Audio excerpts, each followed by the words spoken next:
Hi there, and welcome on the journey to transform culture. I'm Steve, and today I'll be guiding our discussion. Well, folks, today the topic that we're going to be delving into is confidence. I know, right? Nothing light about confidence. Wow, confidence. Well, there's so many things. All you have to do, if you've ever seen a movie, and maybe there's three people out there who've never seen a movie, think about actors who are portraying people who did something that required confidence, right? Chuck Yeager going to break the sound barrier multiple times. You think of the confidence that it would have taken for him and other test pilots to push the boundaries, right? To risk their lives, to achieve something, and then the confidence to go into an unknown situation, right? It can require great bravery. It can be very daring. But but isn't there a fine line between confidence and just sheer stupidity? Let's just look at it. We're humans, right? 2 feet on the ground. We've all known people who have done something that has just been off the chain crazy, and they succeeded. They had no clue, right? They just went for it. There's a confidence, so it makes you wonder, really, right? Is confidence really something that we could put in a jar, put on the shelf, or put in a box and say, this one thing is confidence, right? We know that there are things that are signs of confidence. And I think the other part of confidence, you can have somebody who sets out very confidently to do something that ends very tragically or doesn't hit the expectation that they're shooting for. I remember one time to relay my own personal pain. As a kid playing wiffle ball with a buddy of mine in the backyard. He had one of those old school iron, I don't know what you call it, the fences where you just basically drive the iron into the ground. And so it wasn't that high up, and the fence really wasn't that high, but the grass was slippery. And we were playing wiffle ball in the backyard, baseball, and just messing around, but it was kind of a damp day. And being full of confidence, the ball had gone over this fence. And I know normally I could have leapt over this fence with no problem, but I leapt over this fence, and right as I went to push off, right at the end, my toe slipped on that wet grass, and wouldn't you know it, that iron, that iron fence post thing, right on my right cheek. We're talking it was dangerously close to a lot of other things, but irrespective of that, it still hurt like you wouldn't believe, hitting the bone literally in my, buttock, really, my leg. And that even to think back about it is painful, right? But I I approached the act, I conducted the act with full confidence. Didn't turn out the way it was supposed to. So I don't think we can necessarily say there's a hard and fast rule that confidence is, we can say that somebody confidently attempted something or confidently did something, and those are true, right? Whether the outcome was a good one, a successful one, a heroic one, or a failure or a painful one, right? We've seen all elements and all aspects of it. But what is also true too is in thinking about discussing this today, I was drawn into the whole idea of rote memory, right? Kind of, you have a process with steps on it. Let's say you've got a 20-step process, and this particular job or task requires these, items to be done in this particular order, in this particular way, and so on and so forth, right? And if you go through that, rote memory can get you to a place where you can memorize essentially, right, what you're doing. And having a reference, obviously, there's a reason why we have checklists and processes and procedures that are documented. It's because we probably shouldn't memorize everything all the time, right? We should validate, hey, I am doing this the appropriate way. Even if it's um, visual management boards where you maybe have the process on a big poster board or something like that, especially if it's unique, or if you have your hands full, right, to make it easier to refer to a process, as long as it reflects the actual documented process. But we can use rote memory to do a certain thing that can, over time, give us confidence because we've done it. We've done the process enough times to where we've got it down. We've got it down. Maybe your lead or your supervisor, your manager assesses or evaluates your abilities to do, to do the task or the process. and and with confidence you do it because you've done it often enough, right? But a lot of times organizations don't assess or evaluate their workforce doing particular tasks. One of the things I would do, and it wasn't to call anybody out or anything like that, it was mostly to prove a point. And of course, you do this in a volunteer manner, is you have three people who do a similar job or the same job, ideally, or they do a particular task, let's say. They may not be the exact same job, but they all are proficient in a particular, say, tasks. And some maybe have moved on and whatever it is, but and you have them volunteer. You have three of them, and then you have them each write down the first 15 of steps of a particular process. Let's say you have that. And it's not anything that's punitive, but you can almost guarantee that none of them will have the exact same steps listed down in all 15, right? They just won't. They'll be, it's possible. I'm not saying this is always true, but sometimes a junior member might be the one who's not as confident, right? Because they don't have as much experience. So we can obviously throw experience in the confidence bucket too, right? That can play a factor in our confidence, right? The experience over time. But you also might have folks who become a little bit lethargic and they haven't referenced the process in so long. They've been kind of shooting from the hip and maybe taking shortcuts and all the things. And they may have confidence and they may get the outcome, but they may mess up just as well, right?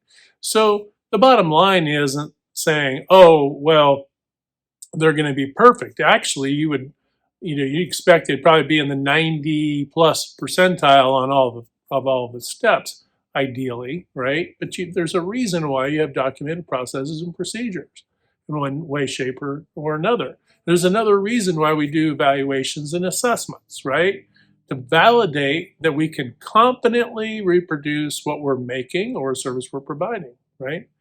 I've known sales folks who didn't necessarily document their customer interactions and notes and so forth, which is super helpful, right, for other sales folks within the same organization if they're doing follow-ups and all the rest of it.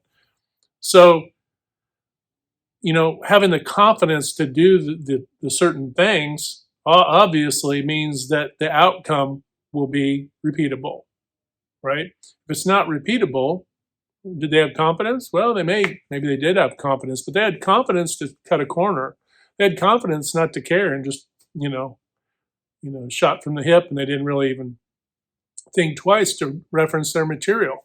And we can't rely necessarily on rote memory to carry our confidence. Retired Air Force, we use checklists, and it didn't matter if you were, brand new using the checklist or if it was your last day. In certain tasks that you perform, the checklist is there. And think of it this way, folks, your policies, processes, and procedures, they're in place to give your entire team confidence that you're serving your customer in the most ideal way possible, right? Repeatability. That's what we're shooting for. Repeatability. Now, I've also heard folks say, well, there's a certain artistry to what we do. Well, we have to be careful with that. Is artistry now just code for Well, I have people who cut corners and get the same outcomes. Look, folks, it's just as easy to get those same bunch of folks together and rewrite your processes if that's the case, or your procedures. Just rewrite them, come up with the best way, and then make that canon, right? Simple way to overcome that. Otherwise, at some point, you're going to be audited, ISO or some other regulatory arena, and they're going to come in and they're going to validate uh, your folks and the confidence for which they perform their tasks. Now, we always say, hey, you're doing a thing, go get the reference material, right? Well, do you have the reference material? Is it now a visual management tool or board or this or that? Is it on a pad, an iPad, or some kind of electronic pad? Is it somewhere where they can reference it, right? That way they don't make a mistake. So memorization can be a slippery slope, right? Depends on how complex the task is. And also, how do I validate that I did all the steps that were required in the proper order? Well, I've been doing this job for 10 years and I've been da da da da da, yada yada yada. Okay, well, I'll look at the paperwork and I'll follow along as you do it so that I'm confident that you're confident, right? So now it's validation, right? Verification and then validation, right? Who's validating the confidence that your team is conducting the work, right, in the way that they are? Now, this also gets tricky too when we're talking about professionals, say managers and supervisors, where we're dealing a lot with people, the people factors, right? We're coaching our teams, we're doing a lot of the intangibles, the things, I won't say intangibles necessarily, but we're applying a lot of the skills and the techniques and all of the things that we learned, say, going through college or going through our training and so forth, right? Here's also a difficulty. The difficulty is standardization. You may have one manager come in and do things in a particular way, and others do something in a slightly similar but different way. They may be getting similar outcomes or the same outcomes. And what's sad too is a lot of times when you see an organization fail, say on productivity or quality or deliverable, on-time deliverables, right? You start peeling the onion back and you find where that weak spot is. More often than not, it's because our leadership standardization and management isn't necessarily something that is assessed well enough, right? So many intangibles, so many people aspects, so many things. There's some fundamental things we have to do by law and all of that, which is all good and great. But then there are the things. What do you do? What do you do to motivate your team? What do you do to inspire your team? What do you do when a team member, messes something up? What do you do when you mess up? What do you do? What do you do? What do you do? Right? What are you doing to your leadership and support staff? Right? People get a little nervous in their chair when I say stuff like that because it's like, what do you mean? What do you mean? Do you know what it means? Do you know what forming, storming, norming, performing, and adjourning, do you know what that means? Because if you don't, if it isn't right in your right ear or your left ear, if it isn't right there and you can go, oh yeah, I know what that is, then you're missing a fundamental element of team dynamics. And if you're a leader or manager, you've got to absolutely understand what teams go through so that you can understand and endure the ride, right? You're getting on the roller coaster ride together. You want to endure that ride together, right? So that you all can get where you're going safely, right? And effectively, right? So competence isn't necessarily, seared into us because it necessarily means we got it figured out or that we don't have it figured out. Confidence can come through experience over time. We do know that, right? And when people don't have experience over time and they exude confidence, that's great. Some are, right on it right out of the gate. But it's not just can you do it the one time? Is it a consistency? Is there constancy, right? Is there a constancy to your confidence? And some folks struggle in this area too because they think, well, confidence is, they kind of equate it to being cocky or being arrogant or that sort of thing. Well, it isn't really the case. You can be very humble and quiet and just kind of doing your job, and you can be confident about it. Confidence isn't being a jackass, okay? It isn't. That's not what confidence is. It doesn't mean that there can't be jackasses who are very confident. It doesn't mean there aren't humble, kind of quiet and reserved folks who are also confident, right? So don't conflate the two, that a confident person, well, I don't want to come across as being arrogant. Well, that's an excuse. Be confident. Be confident in what you're doing. Understand why. But also, don't be defensive about it either, right? Be humble enough to say, well, I'm confident I can do this, but I'm still going to use my reference material because I want to make sure, because I can be confident all day long, but that's no guarantee that the outcome is going to be what my plan is. So we have to be careful, right? We want to be confident, but we always have to back that confidence up with what?